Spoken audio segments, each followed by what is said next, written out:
Japan's ruling party selected its very first female president, meaning Sanae Takaichi might become Japan's first female prime minister. But given the turn of recent events, there's a real possibility she may not become prime minister. And even if she does, she will likely struggle more than any previous prime minister. As stressful as it's probably been for Takaichi, for spectators, the past 2 weeks have been more exciting than a mediocre series on Netflix. So in this video, we'll review the inter-party presidential election, Takaichi's first leadership moves, an unexpected political divorce, and ongoing conversations about coalitions. The Liberal Democratic Party, Japan's ruling party, held a vote on October 4th to select its new president. 5 candidates ran: Kobayashi, Takaichi, Koizumi, Hayashi, and Motegi. Takaichi and Kobayashi lean conservative. Koizumi is more centrist liberal, and Motegi and Hayashi are traditional LDP figures. The 2025 LDP presidential election includes both party members and lawmakers. With 295 lawmakers, their votes are heavily weighted, often treated as equivalent to 295 blocks in the total count. It was widely reported that the likely showdown would be between Takaichi and Koizumi. While Takaichi has slightly more popularity among registered party members, the party establishment preferred Koizumi. That's why election day was a surprise when Takaichi came out first, Koizumi second, and Hayashi third. Koizumi was expected to secure roughly 100 lawmaker votes, but many likely voted for Hayashi due to Koizumi's lack of political expertise and his recent stealth marketing scandal. The LDP uses a 2-round system. If no candidate receives a majority in the first round, a runoff occurs between the top 2. Because both Koizumi and Hayashi are centrist-leaning, it was expected that Koizumi would win the election, with former Prime Ministers Suga, Kishida, and Ishiba supporting him. Instead, Takaichi won the inter-party presidential election with a total of 185 votes. Reports indicate that the Aso faction, the only remaining major faction of the LDP, supported Takaichi to secure her victory. Former Prime Minister Taro Aso instructed his faction to vote for the candidate with the most registered party member votes, which happened to be Takaichi. Analysts also suggest that Moteki's former faction helped her secure victory. Additionally, Kobayashi openly supported her candidacy in the final round. So who is Sanae Takaichi? Sanae Takaichi is commonly described as a hard-right figure within the LDP. She calls for a stronger military and wants to revise Japan's pacifist constitution. On social issues, she opposes same-sex marriage and dual surnames for couples. Economically, she echoes Abenomics, favoring big government spending and growth over austerity. She has even cited Margaret Thatcher as a role model. Takaichi has also broken barriers in her party, becoming the first woman to serve as the LDP Policy Research Council chair and the first woman appointed as Minister for the Internal Affairs and Communications. In short, she mixes hawkish defense, traditional family values, and pro-growth economics, a textbook right-leaning conservative profile in Japanese politics. As the new LDP president, Takaichi has the power to select new personnel for the party. In addition to the vice president, there are 4 other important positions: Secretary General, Policy Research Council Chairperson, General Council Chairperson, and Election Strategy Committee Chairperson. Takaichi nominated former Prime Minister Taro Aso as vice president. 2 out of the 4 key posts went to Aso faction members. Kobayashi became Policy Research Council Chairperson, a powerful position that allows him to craft policies and potentially position himself for a future prime ministership. As you can see, all important posts went to conservatives.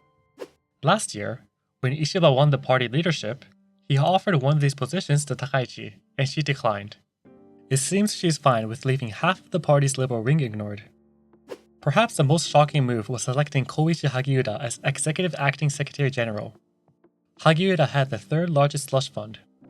In the 2024 lower house election, Ishiba withdrew the LDP nomination from Hagiuda, forcing him to run as an independent.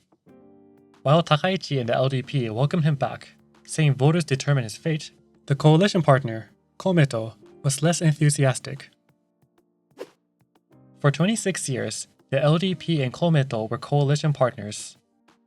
The Komeito has long helped the LDP secure a majority. However, in recent years, the relationship has become strained. The Komeito was particularly critical when the slush fund scandal challenged the LDP's reputation. When the LDP hesitated to reform political fund laws, Komeito pushed for greater accountability along with the Democratic Party for the People.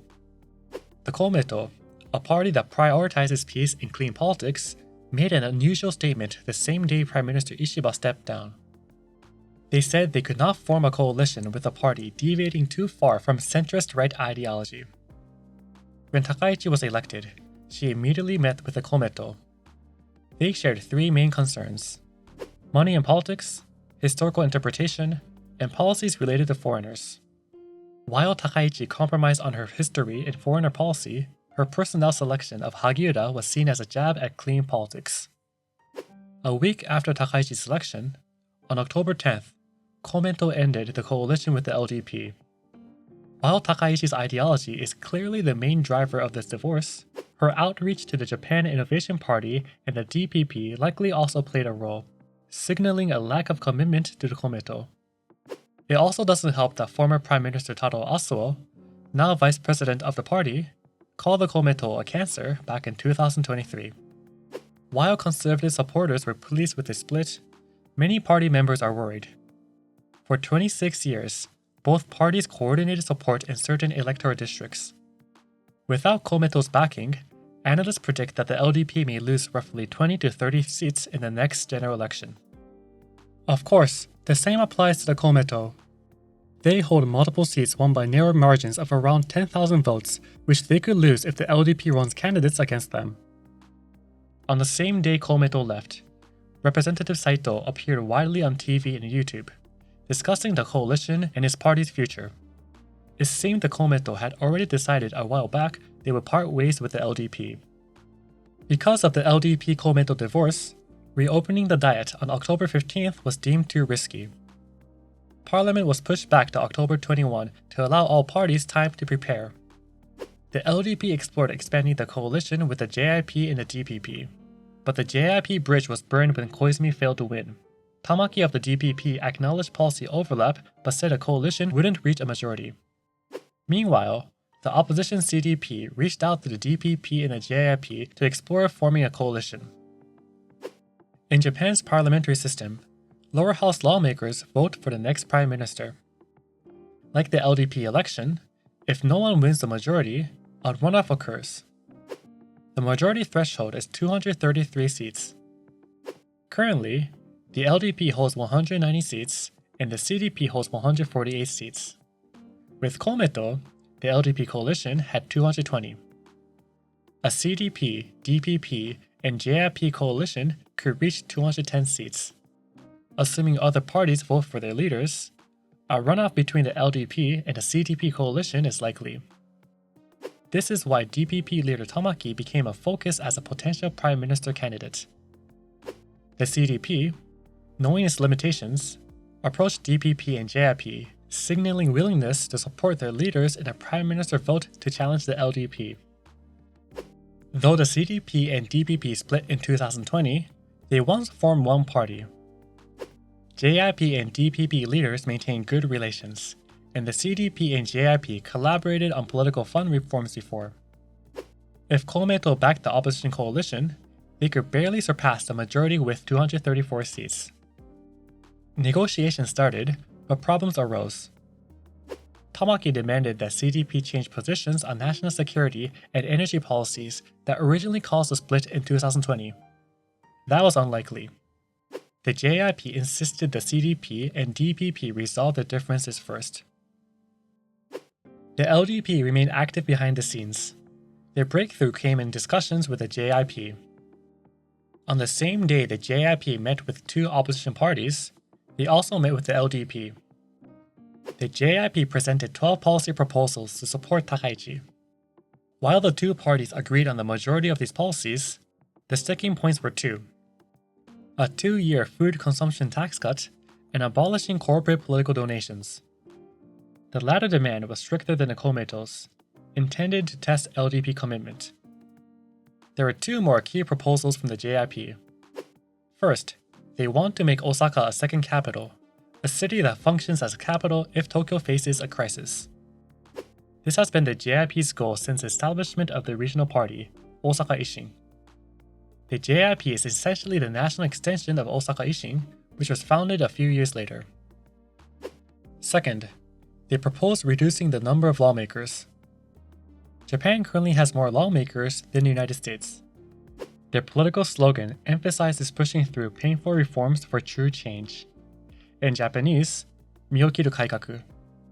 The JIP initially put forward 12 policy proposals, highlighting social welfare payments and Osaka as a second capital as their stated minimums.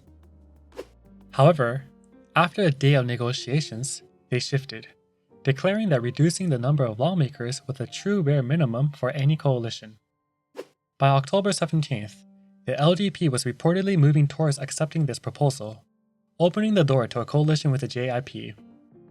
The two parties agreed to reduce at least 10% of lawmakers. However, as of recording, nothing is still set in stone.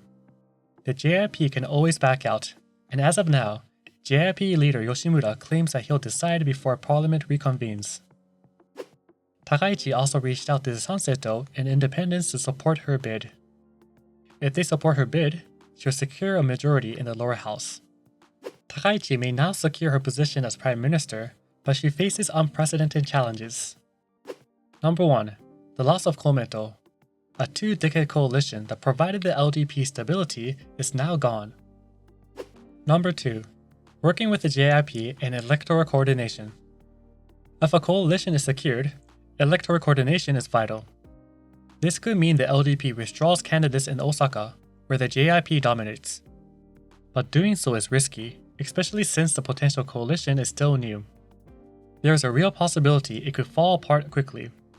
Number 3. A divided LDP.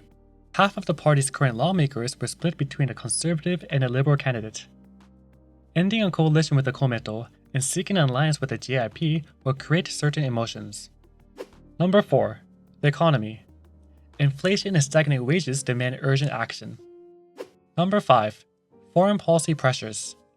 US President Donald Trump will visit Japan later this month, and a week-old administration must act quickly. And number 6. Future elections.